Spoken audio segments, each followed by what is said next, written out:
right, let's be honest. Wearing pants sucks. Why should we be stuck in stiff jeans crushing our family jewels? Well, those days are over thanks to Public Rec. They got the deal maker pants, and let me tell you, these feel like sweatpants but look like jeans. You get that 5-pocket style, but all the comfort that you need to go from work to play, no problem. These pants are made with their Workday 2.0 fabric. Wind and water resistant, so they're built to handle whatever you got going on. Clean, classic, and comfortable. These are gonna be your new everyday pants. I've been switching between the deal maker and the day maker pants, and I pair them with the go-to tee, and trust me when I tell you, it's the perfect fit. Plus, Public Rec will let you pick your exact size, waist, and length. None of that small, medium, large nonsense. And with 10 color options, you can find your perfect look. Stop suffering in regular pants. Right now, you get 20% off with code Chael at checkout. That's 20% at publicrec.com.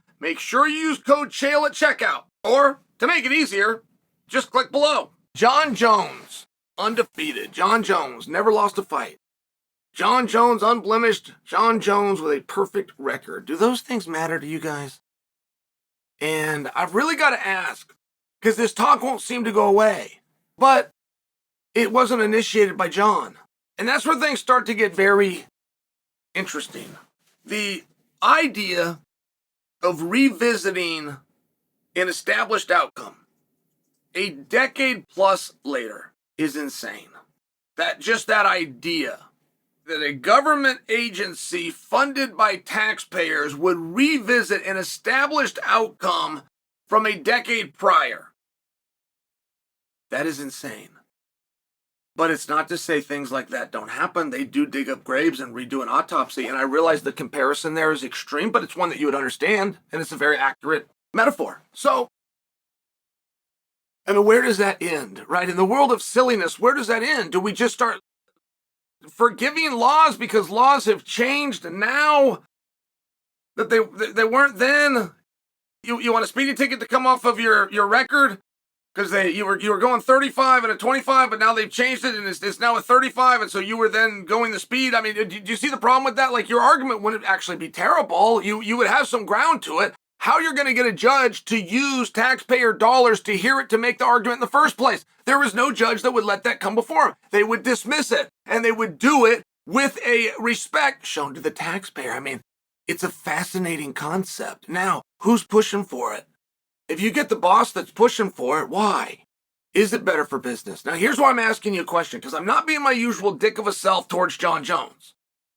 You could apply anyone to this scenario. Is he more monetizable? Do sponsors care more? Does the pay-per-view move? Does it matter if he's undefeated? I'm only curious at what your answer is. Being undefeated would take his ability to have experienced everything away, but maybe that's a good thing. I'll listen. I haven't fully formed an opinion on that, should we get to that point. I'm not there yet, by the way. Before you think Chael is saying that shouldn't be reversed, what I'm saying is I can't believe we're discussing a concept where a government agency would even hear it. That's where I'm stuck. I can't believe we have a ground-welling of support to get this forward. There is a protocol, after all. There is an absolute protocol. So it would have to start with Jon Jones filing for arbitration, which he has never done. Now, before you think, well, Chael, he can go and do that now. Well, no, not really. They also have that within the statute of what your deadline is to file said arbitration. And before you think you're doing Jon a favor, like, if that is the nobleness of this, do you think it was a silly rule? Go ahead. But do you understand that it was a rule? Yes. Okay. When you watch that match, do you think it was a misapplication or interpretation by the officials of the rule that you just acknowledged did in fact exist? No. All right, what on earth are we doing here then? Our argument, should we get taxpayers to fund this, our argument is actually going to be that a rule that existed and that was applied accurately should not have existed in the first place. So, what do you do to Matt Hamill in that situation? What if Matt Hamill had that same move? It was devastating. Matt Hamill's broken bricks, he's broken boards, he's putting many a good man on accident to sleep in practice with that. What if he has that move the very move you're talking about. And he saw an opening for it within that same fight, which would change history, change the outcome, and left Jon Jones flat on his back. But Matt did not go to that secret technique. He did not go to that because it was against the rules. What if? And what is going on in Jon's life, right? For you to take up this plight. What is going on in Jon's life that is so bad that even post-mortem we like to come back and correct it? And what is so great at Matt Hamill's life that you want to take the one great thing he's ever done and take it from him? Are we not going to discuss that side of it? Do we not discuss that that's the one big compliment that Matt Hamill is given? And he's done a number of great things. I'm just bringing to your attention, there is a winner in that. There is a loser in that. Who the hell's bringing the argument forward? And why? Listen, guys, I'm hearing people say the way that they would rule on this if this came forward. That in and of itself is against all of the rules. All of them. You cannot be a decision maker on a commission saying how you'll rule on something before it's brought to you. But they are. And I'm just curious as to why. What am I missing? I'm open to everything. But if you're going to argue with me, make sure you do understand what I'm arguing. It's not the validity of the rule. We've already acknowledged it was one. It's not the application of the rule. We've already acknowledged, as angry as we are with that referee, it was applied correctly.